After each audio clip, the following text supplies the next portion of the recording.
விலங்கை நீங்கள் எத்தனை டைம் கொல்லணும்னு நினச்சாலும் அதை கொல்லவே முடியாது. கிரீக் மெத்தாலஜிலே ரொம்ப பயங்கரமான விலங்குனா அது ஹைட்ரா தான். இது பார்க்க பாம்பு மாதிரியும் அதோட தலைகள் டிராகன் மாதிரியும் இருக்கும்.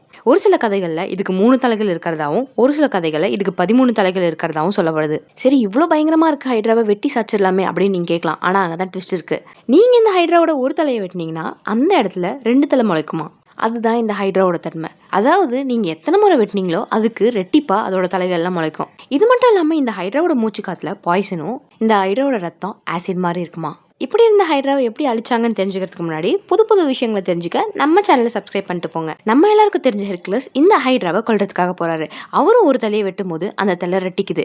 அதனால அவர் என்ன பண்றாருன்னா அந்த தலையை வெட்டினோடனே அந்த இடத்துல உடனே நெருப்பு பற்ற வைக்கிறாரு. அப்படி நெருப்பு சொட்டா அந்த இடத்துல கொஞ்ச நேரத்துக்கு தசையோட வளர்ச்சி கம்மியா இருக்கும். அதை பயன்படுத்திட்டு ஹெர்குலஸ் இந்த ஹைட்ராவோட 3 தலையுமே வெட்டினதை சொல்லப்படுது. இந்த மாதிரி நிறைய மர்ம விலங்குகளை பத்தி தெரிஞ்சுக்க கீழே லிங்க்ல இருக்க வீடியோவை முழுசா பாருங்க. வீடியோ பிடிச்சா லைக் பண்ணுங்க. Bye bye.